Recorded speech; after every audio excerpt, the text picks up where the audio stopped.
히틀러와 스탈린이 4년간 격렬하게 싸우는 동안 소련군이 가장 우선적으로 견제하고자 했던 집단군이 있었다.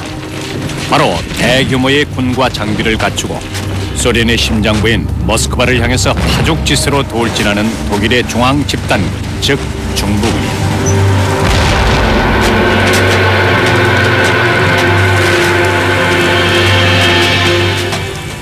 1941년 12월 중앙집단군은 소련의 수도인 모스크바를 점령하기 위해 성큼성큼 다가갔고 소련의 레드아미가 승리를 거둘 때까지 수년에 걸쳐 피비린내 나는 전투를 치렀다. 결국 중앙집단군은 불꽃에 뛰어든 불나방격이었다.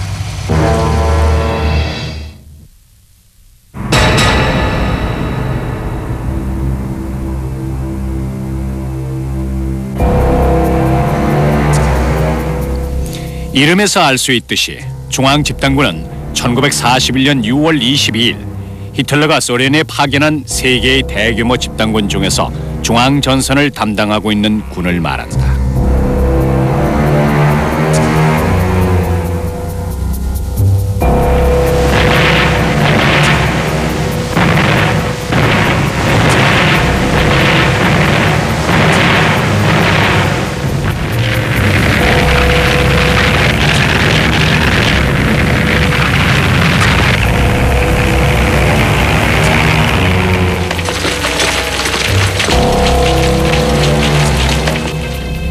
북부 집단군은 레닌그라드를 향해, 중앙 집단군은 민스크와 스몰렌스크를 지나 모스크바를 향해, 남부 집단군은 흑해 부근의 오데사와 크림 반도를 향해 각각 진격했다.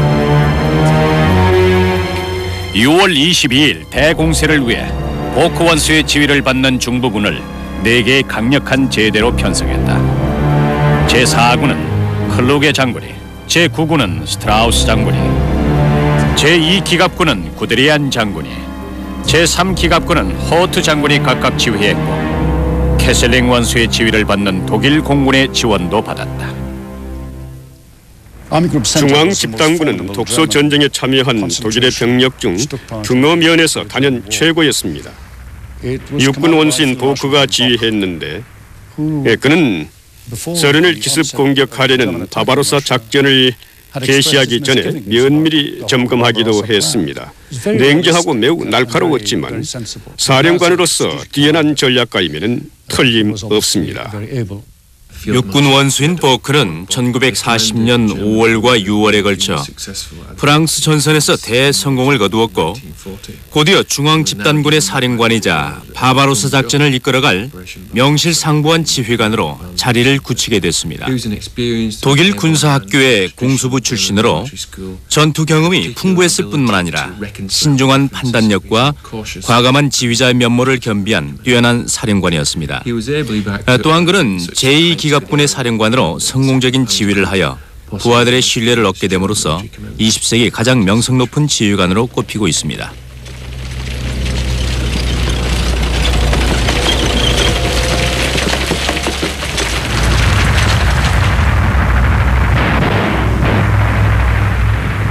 중앙집단군의 편성은 독일의 다른 두 집단군에 비해 훨씬 우세했다. 남부 집단군이 39개 사단과 684대의 전투기, 북부 집단군이 29개 사단과 434대의 전투기를 보유한 반면 중부군 즉 중앙집단군은 50개 사단에 910대의 전투기를 보유하고 있었기 때문이다. 중앙집단군에서 보크의 지휘하에 있는 두 기갑군이 보유한 전차 총수는 1700대로 보크 사령관이 대공격을 수행할 수 있었던 원동력이 됐다. 반면 론스스테트가 지휘하는 남부군과 리브가 지휘하는 북부군이 보유하는 전차는 1000대와 650대였다. 그 외에도 3000문에 달하는 대포가 지원하고 있는 상황이었다. 중앙 집단군은 병력면에서 아주 막강했기 때문에 개전 초기부터 1944년 전쟁 말까지 전세를 이끌어 나갔습니다.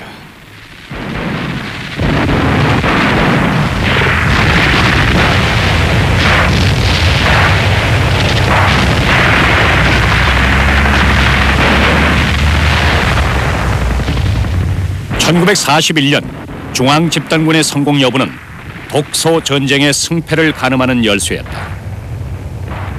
만약 중부군이 전투에서 이겼다면 그럴 가능성도 높았지만 소련과의 전쟁은 일찌감치 1941년 히틀러의 승리로 끝났을 것이다. 중부군이 소련 정부의 심장부인 모스크바를 향해서 밀고 들어가자 레드아미는 최악의 사태를 막기 위해 필사적으로 싸워야만 했다. 소련군은 어떻게 해서든 중앙 집단군을 막아보려고 했어요. 소련군이나 레드아미가 어떤 전략을 선택하든지 간에 어차피 중앙 집단군과 부딪히게 돼 있었으니까요. 그러니까 결론적으로 말해서 소련이 독일과 싸우는 가장 큰 목적은 중앙 집단군을 붕괴시키는 거였습니다. 남부와 북부 집단군 사이에는 늘 중앙 집단군이 버티고 있었으니까요.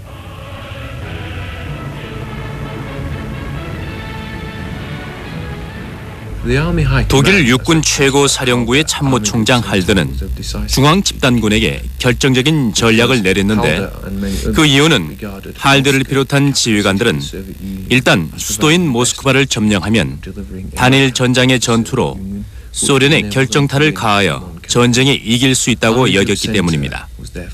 따라서 그 작전을 현실적으로 실행하는 역할은 물론 중앙 집단군 차지가 됐습니다.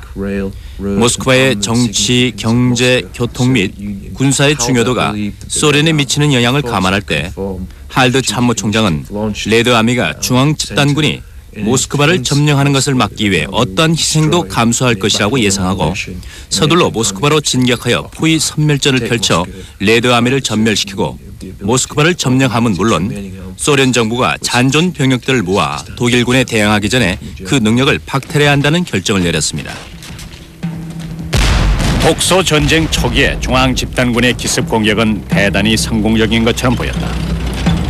1941년 6월 20일 레드아미가 미처 준비할 새도 없이 바바로사 작전을 폈기 때문이다.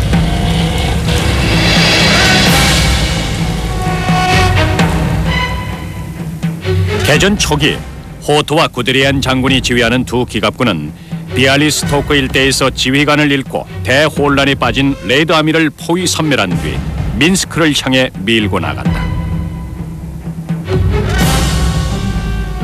소련군은 명령체계의 커다란 혼선이 빚어졌고 여기저기서 대혼란이 일어났다. 국경 전투에서 저항이 가장 심했던 곳은 브레스트 리토브스크로 이 요새에 수비되는 중앙 집단군이 다음 목적지를 향해 떠난 뒤에도 8일간이나 치열한 항전을 펼쳤다. 요새는 전 보병사단이 생포되고 1800kg의 폭탄이 장착된 급강화 폭격기의 공격을 받은 뒤에야 함락됐다.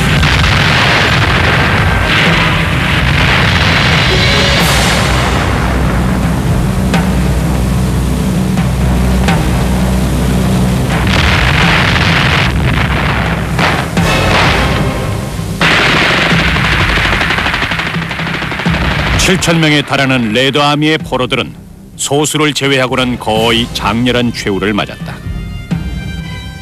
이렇게 해서 브레스트 리토브스크에 수비되는 독일의 중앙 집단군에게 백기를 들고 만다.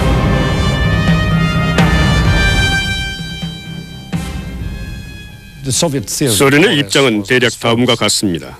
첫째, 독일군 측은 바바로사 작전에 대해서 선전포고도 없었고, 둘째, 독소 불가침 조약을 파기했습니다. 셋째, 선제 공격으로 기선을 제압했지만은 소련이 이 상황을 반드시 복구해 놓겠다는 것이었습니다. 사실 독일 측의 선전포고나 최후 통첩은 없었으므로 전술상의 기습 공격을 감행한 건 분명했습니다. 1941년 6월 거대한 중앙 집단군과 직면한 소련군의 상황을 살펴보면 1936년에서 38년 사이에 스탈린이 레드아미에게 가한 군부 숙청으로 전력이 취약해진 상태였습니다. 자세히 말하자면 스탈린은 레드아미의 장교들을 파면시켰고 소련급 이상의 전체 장교 중 3분의 1을 수감시키거나 사형에 처해 인적 자원이 매우 부족했습니다. 그나마 남아있던 장교들은 장교로서의 자질이 의심스러웠습니다. 그들은 실제 전투 경험이 부족하거나 마지못해 전투에 임하는 정도였으니까요. 레드 아미가 운이 없었다고 보기는 힘든데 단지 여러 상황들이 복잡하게 얽혀 있어서 즉각적인 반응이 불가능했을 뿐이죠.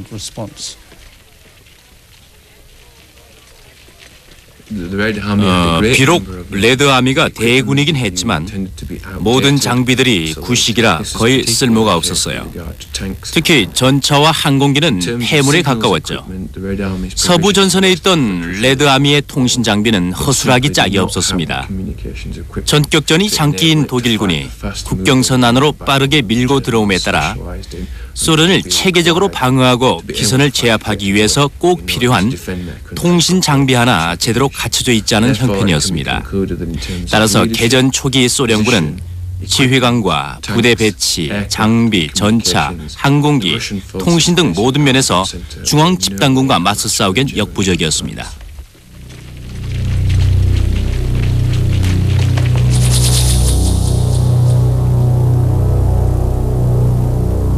민스크를 점령한 중앙 집단군이 다음 목적지인 스몰렌스크로 진격하는 길은 소련군 포로들의 긴 행렬로 메워졌다. 그러나 레드아미는 수차례에 걸친 패배에도 불구하고 시간이 지날수록 더욱 치열한 저항전을 벌여 중앙 집단군을 당혹하게 만들었다.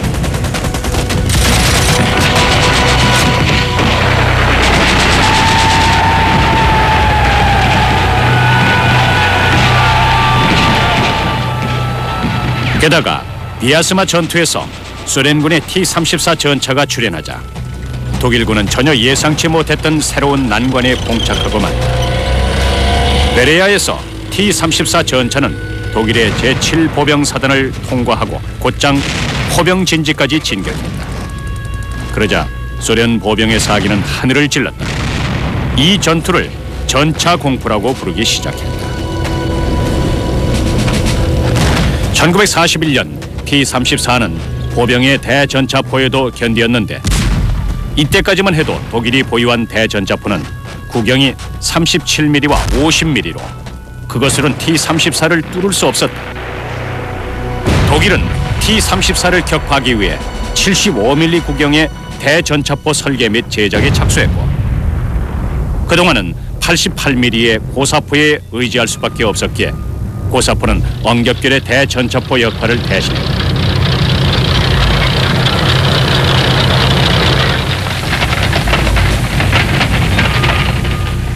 (7월) 말경 중앙 집단군의 사상자는 7만 4천 명에 달했지만 보충 인력은 겨우 2만 3천 명이었다. 개전 첫 달의 불길한 징조가 4년 내내 이어질 줄 그 누가 알았겠는가.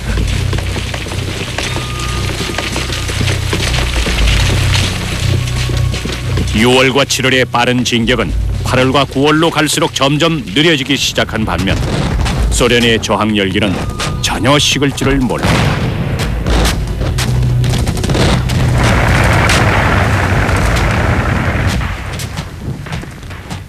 (1941년 7월) 초에 독일은 바바로사 작전의 패배를 인정할 수밖에 없었습니다.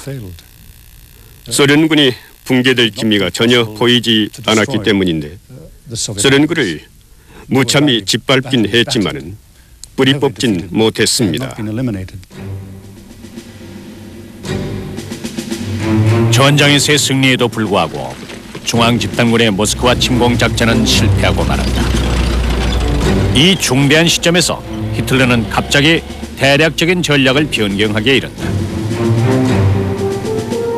중앙 집단군의 제2기갑군을 이끄는 구데리안 장군에게 모스크바로 진격하는 대신 남쪽으로 전향해서 남부 집단군을 지원하라는 명령을 내린다. 당시로서는 어쩔 수 없는 결정이었지만 엄청난 피해를 초래했다는 걸 뒤늦게야 깨닫게 된다. 구데리안은 명령대로 기갑군을 이끌고 소련 영토 깊숙이 진출하여 남부 집단군에 합세한다. 남부 집단군의 클라이스트 휘하의 기갑군과 합세한 구데리안은 호위 선멸전에서 대성공을 거두고 막대한 수의 소련군을 생포했다. 전차에 찍힌 흰색 문자 구데리안의 앞글자 G와 그 글라이스트의 K를 보고 그 소속을 식별할 수 있었다. 구데리아는 1930년대 가장 유능한 군사 이론가의 한 사람이었고 39년 폴란드 침공에서와 40년 제19 기갑군단을 훌륭히 지휘한功으로 독일 육군에서 가장 유능한 지휘관으로 인정받게 됩니다. 그리고 40년 5월 메트스당 전투에서도 과감성은 인정받았지만 다소 노골적으로 말하는 성격 때문에 평소 안면을 트고 지내던 고참 지휘관들과 원만한 관계를 지속하는 데 애를 먹기도 했습니다. 구데리아는 전격전 전술을 고안해낸 사람으로 키예프의 전투의 대성공에 안주하지 않았다. 전격전 전술은 단지 한 목표점으로 접근하기 위한 방법론일 뿐이며 그 목표점은 바로 모스크바였기 때문이다.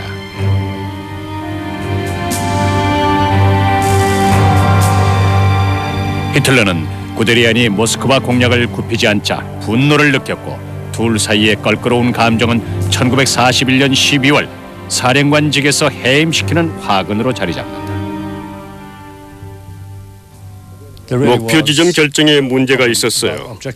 한쪽은 모스크바로 진격하자는 쪽이고 히틀러의 관점에서는 장기적 전쟁 수행의 관건인 석탄과 철광석 공업 지대가 밀집해 있는 우크라이나를 점령하기 위해 남부로의 진격 명령을 하달하게 된 겁니다.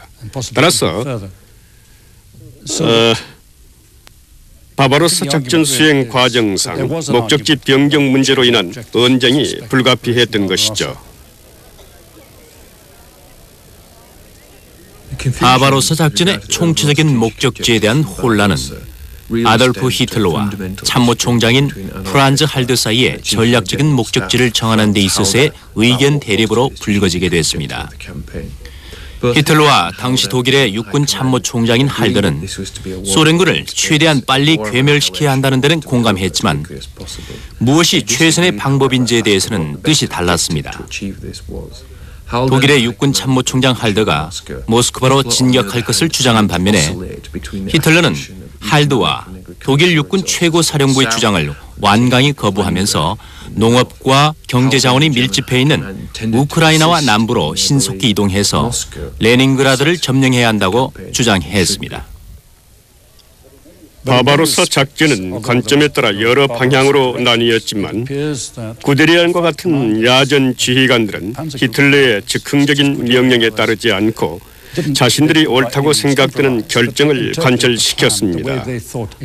이 때문에 대부분의 지휘관들은 나중에 차기 지휘관에서 해임해 줄 것을 스스로 요청하기도 했습니다. 레드아미는 병력과 물자의 손실이 가중되었음에도 불구하고 저항을 멈추지 않았는데 중앙 집단군이 내륙으로 깊숙이 파고들 때까지도 방어에 총력을 기울였다. 마침내 10월 독일군은 모스크바를 향해 타이푼 작전에 돌입했다.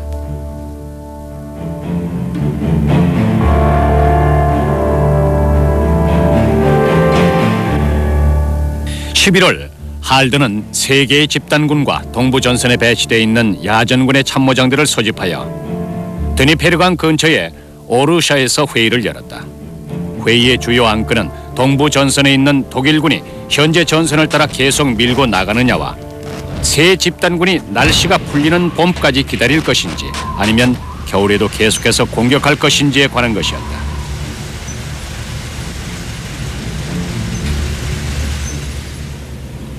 회의 결과 서로 대립되는 두 가지 의견으로 나뉜다. 공격을 계속해서 크레물린을 점령하자는 의견과 누적된 피로와 물자 보급의 어려움을 감안하여 더 이상의 공세를 중지하자는 의견이었다.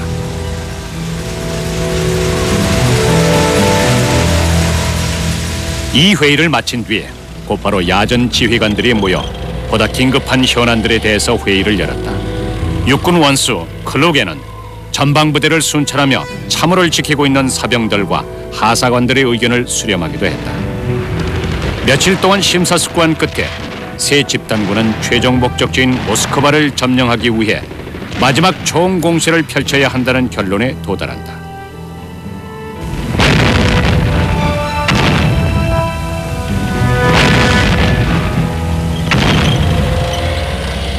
2차 세계대전사를 통틀어서 전환점이 될 만한 대전투와 작전들이 무수히 많지만 그 중에서도 가장 큰 전환점은 타이푼 작전이라고 할 수 있다. 남부에서 공로를 세운 뒤 장갑군을 이끌고 돌아온 구데리안 장군이 다시 합류함으로써 병력을 보강한 중앙 집단군이 모스크바를 침공하기 위해 돌진하지만 타이푼 작전은 여러 가지 방해 요소에 부딪혀 그만 실패로 돌아가고 만다. 소련의 가을 장마로 인해서 질퍽대는 진흙탕과 지난 100년 중 가장 혹독한 겨울 한파가 독일군의 행진을 더디게 만들었다.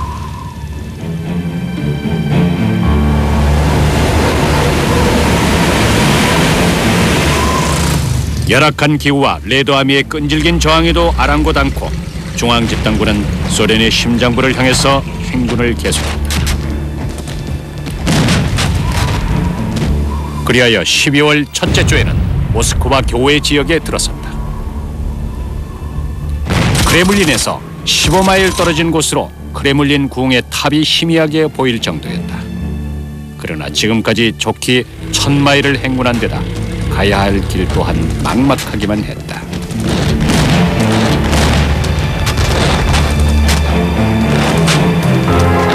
병사와 장비할 것 없이 모두 힘을 잃고 전투에서의 막대한 손실로 병력이 상당히 저하된 상태였으며 지독한 추위로 수천 명의 병사가 동상에 걸리고 만다. 급기야는 소련군의 갑작스런 대반격을 받고 자신들의 취약한 병력을 인정하게 된다.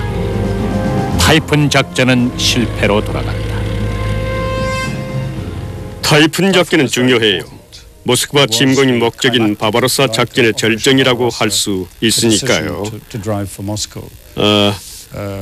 동부 전선에 내려진 작전 중엔 확실한 전환점이었습니다.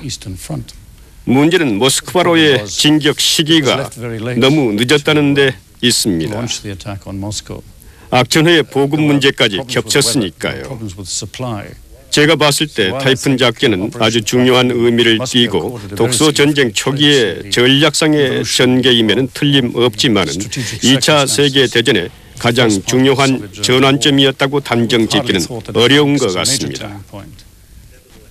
그렇지만 타이푼 작전의 실패가 독일에 미치는 피해는 실로 엄청났습니다. 간단히 말해서 전략의 대실패가 초래한 결과라고 할 수 있습니다. 넓은 의미에서 바바로사 작전의 목적이 단일 전장에서 소련군을 붕괴시키는 것인 만큼 타이푼 작전의 실패는 목적 달성의 실패를 의미했습니다. 타이푼 작전의 실패로 여러 면에서 결정적인 영향을 받은 나라는 영국이었습니다. 1940년 10월까지만 해도 파멸의 위기에 몰려있던 소련의 유일한 동맹국인 영국의 전략적 입장이 뒤바뀌게 되는데요. 독일과의 전투에서 패배든 승리든 이렇다 할 진전이 없던 차에 독일의 타이푼 작전이 실패로 돌아가자 1940년 6월 이전의 상황으로 호전될 수 있었습니다. 또한 1941년 12월 타이푼 작전이 실패한 며칠 뒤 일본이 진주만을 공격하자 미국이 소련 영국과 한편이 됐고 전세는 이전의 전투와는 매우 다른 양상을 띠기 시작했습니다. 1941년 12월 5일 츠코프 장군이 휘하 소련군의 대반격에 당황한 독일 집단군은 서둘러 후퇴하기 시작했다. 이에 격분한 아돌프 히틀러는 12월 19일 중앙 집단군에게 후퇴 금지 명령을 하달한다. 예의 그의 성격대로 더 이상의 후퇴는 없으며 모든 군인은 현 위치에서 결사항전할 것을 강요한다.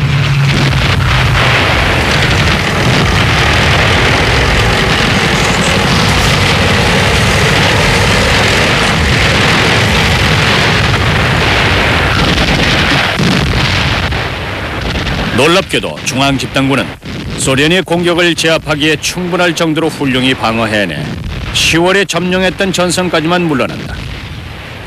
히틀러의 확고부동한 명령이 집단군을 지켰다고 보는 역사가들이 있기는 하지만 논쟁은 지금까지 계속되고 있다. 히틀러가 시기적절한 명령을 내리지 않았다면 중앙 집단군은 완전히 초토화됐을 겁니다. 개전 이후 처음으로 중앙 집단군이 패배한 경우였습니다. 한 가지 더 덧붙이자면은 소련군의 행동 체계는 사사로운 사견은 무시되고 한치의 지체도 없이 재빠르게 실행되는 데 반해 지휘관의 임의대로 군을 이끄는 중앙 집단군은 하달된 명령조차 쉽사리 받아들이질 않으려 했던 상황이었습니다. 히틀러가 소련군과 맞서서 끝까지 요새를 사수하라는 철수 불가 명령을 하달했기 때문에 중앙 집단군이 전선을 방어할 수 있었던 유일한 이유는 아닙니다. 역사학자들은 일반 독일 병사들이 후퇴하면서 중앙 집단군이 점차 지휘관들의 능력을 불신하기 시작할 무렵 때에 맞춰서 아돌프 히틀러가 현 위치를 고수하라는 명령을 내림으로써 그에 대한 충성을 한층 더 강화시킨 것처럼 보이는 계기가 됐던 시각이 일반적이긴 합니다. 하지만 정작 중앙 집단군이 전선을 지킬 수 있었던 근본적인 이유는 스탈린이 실현 불가능한 야망을 품었기 때문이죠. 스탈린은 중대한 실수를 저지르고 만다. 1월 7일 소련군에게 독일 전선을 뚫으라는 공격 명령을 내린 것이다. 그러나 스탈린의 명령은 실패로 돌아가고 말았다. 1941년 12월 20일 모스크바로 주둔지를 옮긴 스탈린은 예비군의 중요성을 강조하는 군 원로인 주코프 장군의 충고에는 아랑곳하지 않고 중앙 집단군을 단번에 포위 섬멸할 작전을 세우는 데 급급했습니다. 그러나 주코프를 비롯한 지휘관들은 레드아미가 공격적인 전투를 계속 감행하기엔 기술력과 이동성이 매우 취약하고 장비조차 형편없는 데다 사병들의 사기 부진을 잘 알고 있었기에 중앙 집단군을 단지 밀어붙이기만을 원했던 것입니다. 반면에 중앙 집단군은 기지로 후퇴하는 동안 오히려 병력이 강화됐기 때문에 소련군은 전략상의 목적지 중 단 한 군데도 점령하지 못했다. 이미 공세가 한계에 다다른 레드아미는 한바탕의 대격전 끝에 브리안스크, 오렐, 크루스크를 중앙 집단군에게 내주고 마는 실책을 범한다. 이렇게 해서 전투는 다시 독일에게 유리해졌다.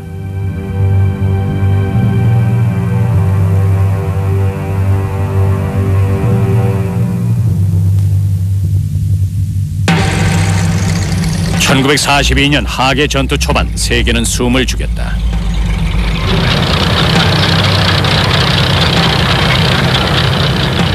중앙 집단군이 모스크바로 진격하기 위해 또다시 피비린내 나는 전투를 시작할지에 세계의 귀추가 모아졌다.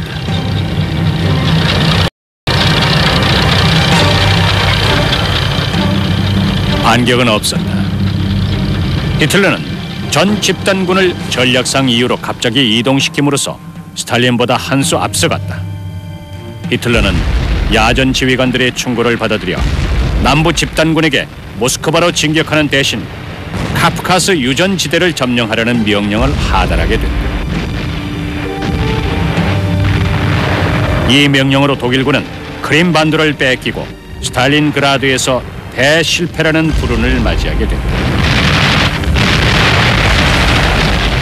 중앙 집단군은 1942년 전반에 걸쳐 주로 남부 집단군을 지원했기 때문에 이렇다 할 만한 대규모의 전투는 치르지 않았다.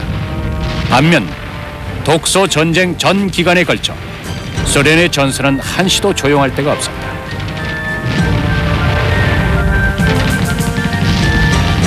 그나마 심한 장마 전선 때만 잠시 휴식을 가졌을 뿐 겨울과 여름에도 계속해서 치열한 전투에 임해야 했다. 이러한 무자비한 교전 때문에 소련 전선은 역사상 가장 잔인한 전투 중의 하나로 남게 됐다. 1942년 중앙 집단군에게 다시 막중한 임무가 떨어졌는데요. 전 독일의 전략상 전선을 원래대로 복구하라는 임무였습니다.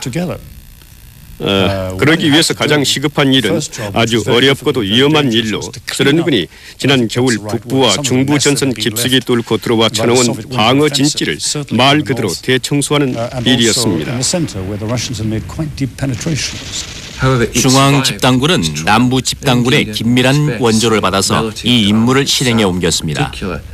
1942년 4월에서 10월까지 중앙 집단군의 동부 전선은 비교적 조용한 편이었는데요. 자체적으로 모스크바에서 서쪽으로 100마일 내지 150마일 정도 떨어져 있는 곳까지 전선을 넓힐 소수 정예 요원을 정하느라 머리를 싸매고 있었기 때문입니다. 이 극적인 임무 수행을 위해 남쪽에서는 스탈린그라드 전투가 일어났고 중앙 집단군은 내부 문제로 골치를 앓게 된다. 독소 전쟁 동안의 모든 전투를 통틀어 스탈린그라드에서의 대격전은 그야말로 소련의 통쾌한 한판승이었습니다.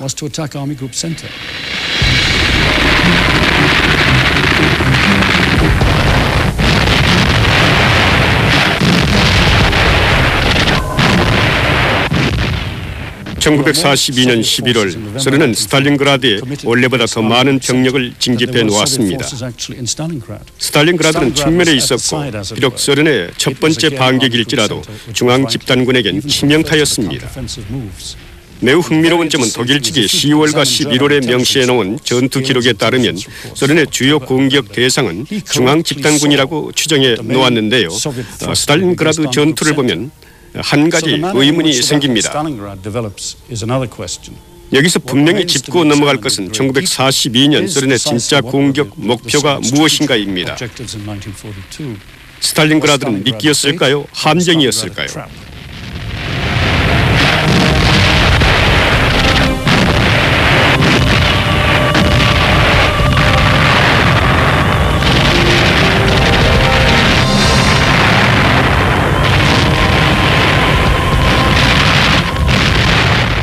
더 자세히 들여다보면 주코프 장군이 중앙 집단군을 급습하려는 전술의 일환으로 스탈린그라드를 이용했다는 걸 알 수 있습니다. 다시 말해서 스탈린그라드가 스탈린그라드에서 독일 병력을 몰아낸 셈입니다. 한마디로 소련의 전략적 속임수가 다분히 가미되어 있었다고 봐야겠죠.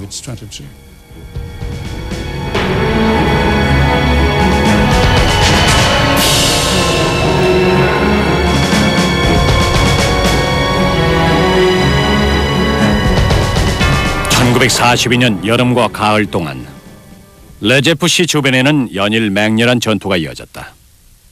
중앙 집단군은 피해를 최대한 줄이기 위해 사력을 다했는데 소련의 공격을 막기 위해 취사병, 행정병, 우편병까지 전선으로 내보내 부족한 지원군을 보충하기도 했다.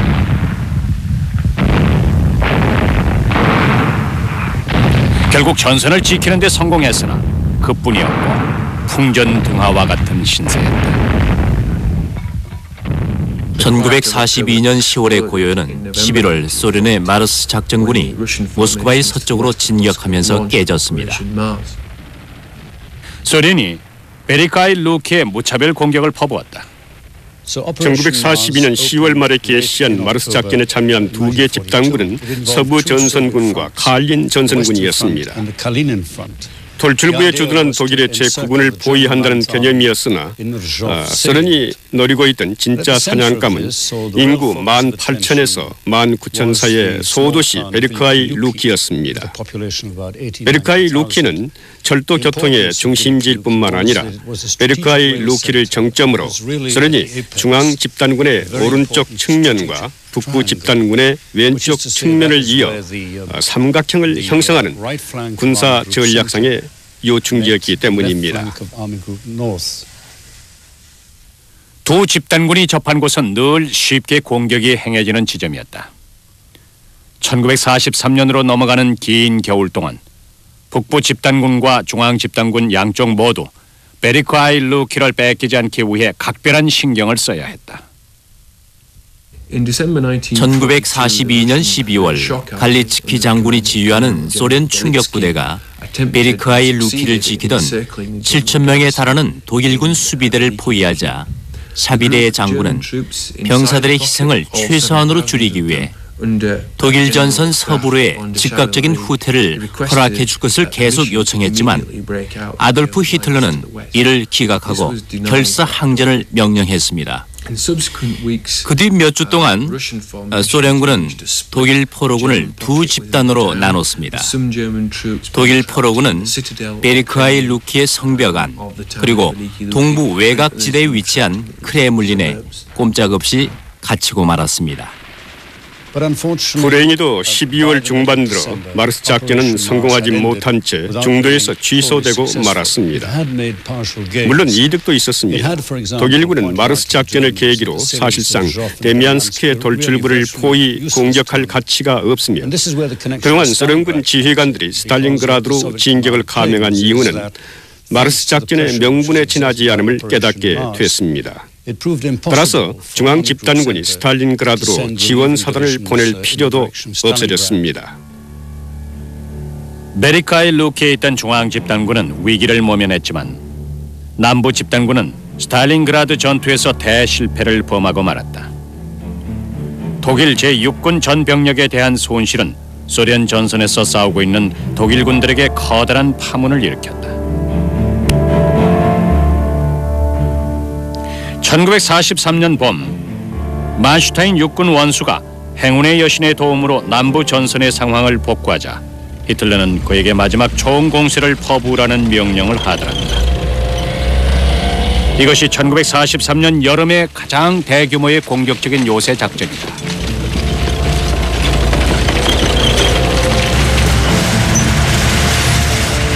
(1941년) 주로 중앙집단군에게 보내졌던 대규모 지원 병력은 42년 들어 그 대상이 남부집단군으로 바뀌었다.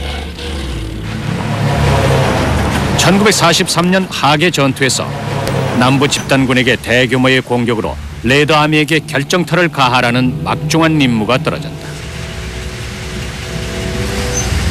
대급습을 위해서 축적된 엄청난 병력에도 불구하고 독일의 패배는 불보듯 뻔했다.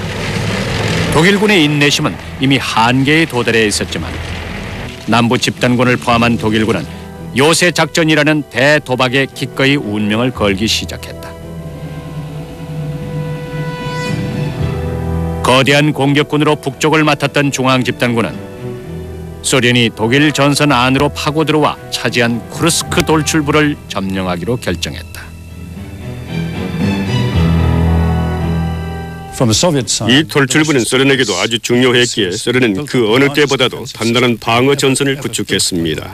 오랜 시간을 들여 수천 킬로미터에 달하는 참호, 지뢰밭을 만들고 별도의 진지를 구축하는 등 독소전쟁 사상 처음으로 소련 지휘관들은 그 어느 때보다도 이 거대한 전략적 예비 부대에 모든 총력을 기울였습니다. 그들은 독일군에 정면으로 맞서 선멸전을 펼칠 각오로 최선을 다해 방어망을 쌓았는데 1941년 6월부터 42년 11월까지의 소련의 전투 기록을 봤을 때 레드아미군이 독일군과 같은 조건에서 싸워 이기리라고는 감히 상상할 수가 없었습니다. 레드아미군은 승리를 염원했지만 승리할 수 있을지에 대해선 자신들조차도 확신할 수 없는 상황이었습니다. 요새 작전이 2차 세계대전의 전환점이라고 인정받고 있는 이유는 독일군이 크루스크 돌출부 점령에 패배함으로써 전세가 뒤바뀌었기 때문이다.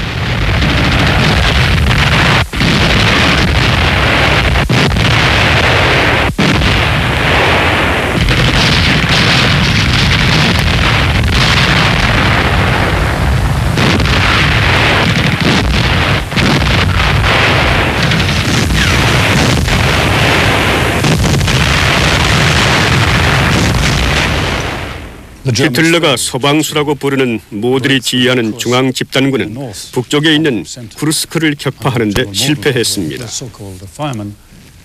전투의 성과는 전혀 없었으며 오히려 남부집단군이 있는 남쪽으로 퇴격하는 결과를 낳고 말았습니다. 독일군이 얻은 것이라고는 소련의 방어 능력을 과소평가했음을 인정하고 그들의 무장 병력을 해제하는 것이었으며 결국 히틀러는 요새 작전을 취소하기에 이르렀습니다. 모스크바 점령은커녕 눈앞에 쿠르스크도 돌파하지 못했습니다.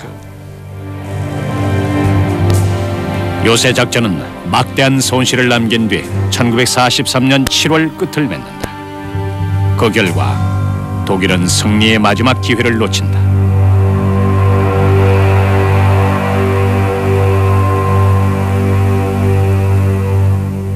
1943년 쿠르스크에서의 요새 작전이 독일의 마지막 공격이라는 게 일반적인 견해입니다.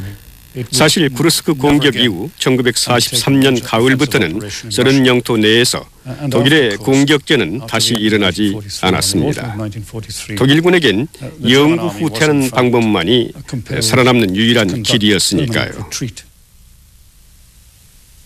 히틀러가 요새 작전을 취소하자마자 중앙집단군은 독일 전선 밖으로 불거져 나온 돌출부 오레를 겨냥한 대규모의 소련군의 대대적인 공격을 받는데 요새 작전은 실패했지만 오렐만큼은 끝까지 지켜낸다.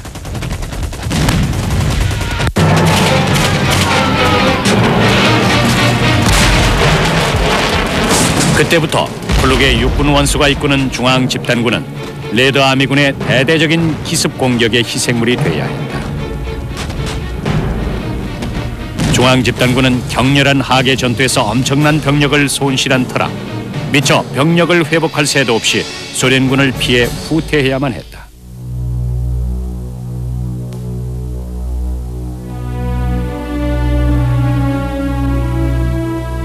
(1943년) 겨울 내내 중앙집단군은 오렐에서 브리안스크까지 뒷걸음질 쳤고 방어 전선은 대략 스몰렌스크의 서쪽에서 고멜로 이어졌다. 승리할 수 있는 마지막 기회를 잃은 중앙집단군은 병력이 빠르게 쇠약해졌음을 입증이라도 하듯 그 후로 후퇴만을 고집했다.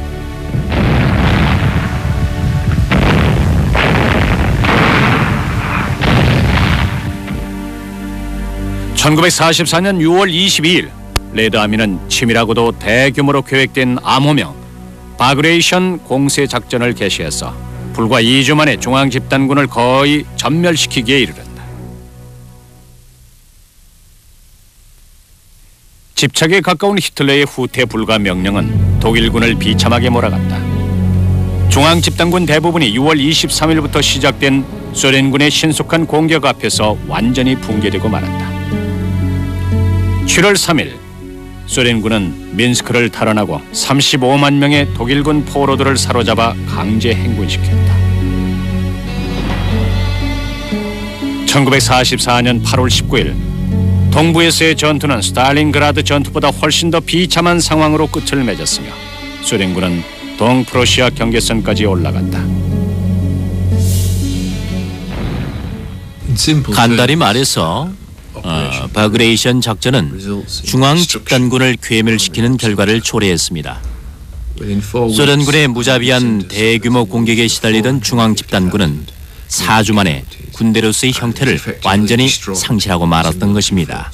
1941년 6월 독일의 침공에 대해 소련이 복수하기까지 두 나라는 3년 동안 기나긴 혈전을 치러야 했습니다. 1944년 6월 소련의 최고 사령부와 레드아미는 중앙집단군을 상대로 실로 엄청난 규모의 공격을 퍼부었으며 목표대로 중앙집단군을 정복했습니다. 바그레이션 작전은 종전까지 레드아미가 보여줬던 작전과는 달리 상당히 복잡 미묘했습니다. 제1벨로러시안, 제2벨로러시안, 제3벨로러시안과 제1발틱 전선군이 한데 힘을 합쳤고 작전 수행 과정에서 소련군의 기동전이 눈에 띄게 증가했는데 이러한 소련군의 상황과는 반대로 독일군 측의 지휘관들은 그 무능함을 드러내기 시작했습니다. 이제 소련군에게 남은 일은 중앙집단군을 분리하여 추격하는 일이었습니다. 소련군은 독일군이 베를린으로 가는 최단 경로를 선택할 거라는 전략적인 견지를 채택해 그 뒤를 따라갔습니다. 소련군이 중앙집단군을 초토화시킨 뒤 독일 전선에 바짝 따라붙는 바람에 북부 집단군까지 포위될 지경에 이르자 소련 전선에서 싸우고 있는 독일군은 전멸이라는 최악의 사태를 피하기 위해 서둘러 후퇴할 수밖에 없습니다.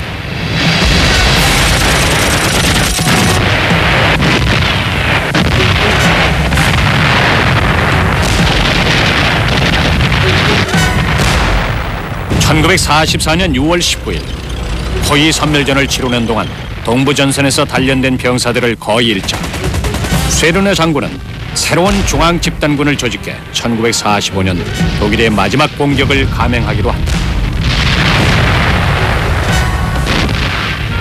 그러나 새 중앙 집단군의 병사들이 용기를 내서 싸운다고 해도 제2, 제3의 붕괴를 막는 일뿐이었다.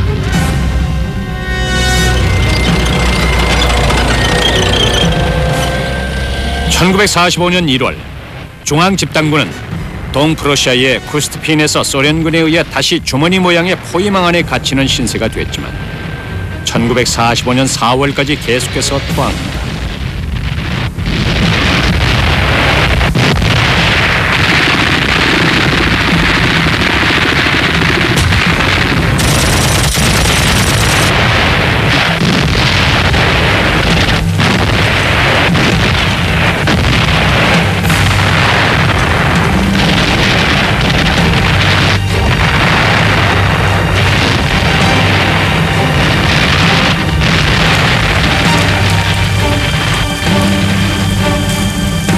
독일군이 와해돼감에 따라 레드아미는 압도적인 위력으로 독일군의 숨통을 죄어갔다.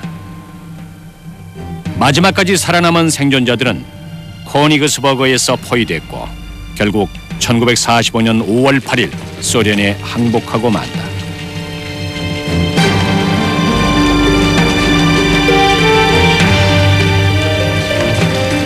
심지어 여기서도 히틀러의 후퇴 불가 명령을 어긴 지휘관이 있었는데 하인리히 장군은 병사들을 이끌고 베를린에서 간신히 벗어나 소수의 병사를 살릴 수 있었다. 오늘날 중앙집단군 즉 중부군은 마지막까지 용기를 잃지 않고 싸운 최고의 군인으로 기억된다. 중앙집단군이 레드아미로부터 벗어나는 데는 오랜 시간이 걸렸습니다.